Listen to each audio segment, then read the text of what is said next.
Sonia Sotomayor arrives at the U.S. Capitol on January 20 in Washington. Drew anger RGT images throughout Tuesday's oral arguments in Gill v.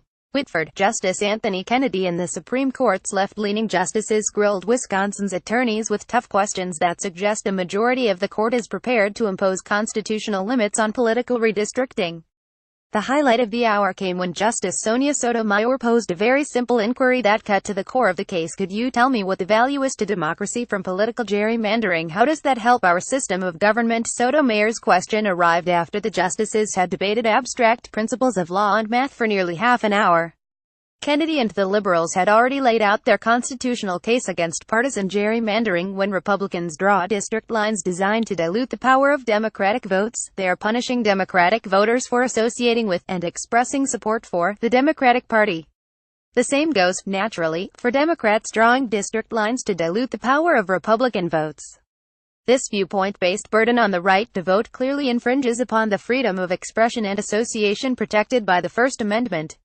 Given that the First Amendment is the cornerstone of self-governance, political redistricting would seem to pose a grievous threat to representative democracy, entrenching undemocratic legislative majorities by penalizing voters who openly support the minority party. It can be easy to get lost in the technicalities of constitutional doctrine, or the putative gobbledygook of gerrymandering math, and lose sight of the broader principle at stake. Sotomayor, though, has never been one to lose sight of first principles. Her question on Tuesday was simple but devastatingly effective. Aaron E. Murphy, the attorney representing Wisconsin's very gerrymandered state senate, had no good answer for Sotomayor. I don't think that districting for partisan advantage has no positive values, Murphy began hesitantly. She continued, I would point you to, for instance, Justice Breyer's dissenting opinion in 2004's Wyeth v. Jubilier, which has an extensive discussion of how it can actually do good things for our system to have districts drawn in a way that makes it easier for voters to understand who the legislature is. It produces values in terms of accountability that are valuable so that the people understand who isn't and who is in power. I really don't understand what that means, Sotomayor responded. Neither do I, since Breyer's Wyeth dissent says pretty much the opposite of what Murphy claims. When the minorities hold on, power is purely the result of partisan manipulation, Breyer wrote. The legislature has engaged in a serious and remediable abuse, namely, unjustified entrenchment. As legal analyst Mike Sachs noted on Twitter, Murphy is an excellent attorney. If such a simple question renders her into word salad, there's a problem. Sotomayor then drilled down and posed an even sharper follow-up question to Murphy. It's okay to stack the deck so that for 10 years, or an indefinite period of time, one party, even though it gets a minority of votes, can get the majority of seats. Murphy's response: with all due respect, you know, I would certainly dispute the premise that the decks are stacked here. At the end of the day, what matters is how people vote in elections, and that's what's going to determine the outcomes, as it has in Wisconsin, where the Republicans have won majorities because they've actually won the majority of the vote in most of the elections over the past 4 years. Join Dahlia Lithwick and her stable of standout guests for a discussion about the High Court and the country's most important cases. While the words in this paragraph did have the benefit of cohering into intelligible English sentences, Murphy's answer again made no sense. In 2014, Wisconsin Republicans received 52% of the vote and won 63 out of 99 seats in the state assembly.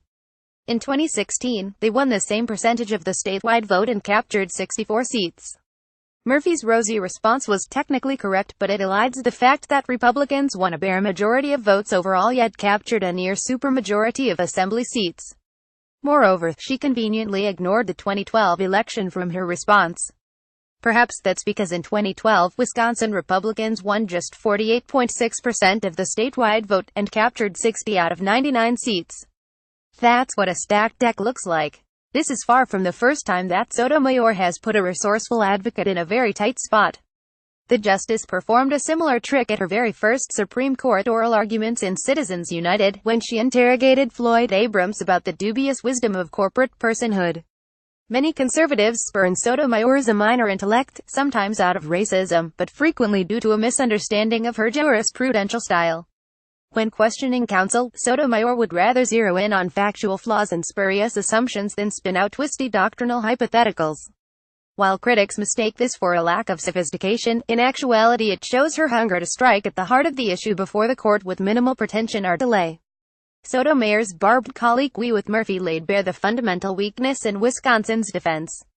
The state cannot honestly justify its own gerrymandering. It can only insist that court intervention would somehow make the problem worse.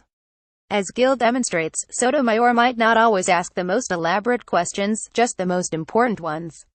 Correction, October 5, 2017. This article originally misquoted Supreme Court Justice Sonia Sotomayor. She said that, in a politically gerrymandered state, the minority party can get a majority of seats in the legislature, not that they can't return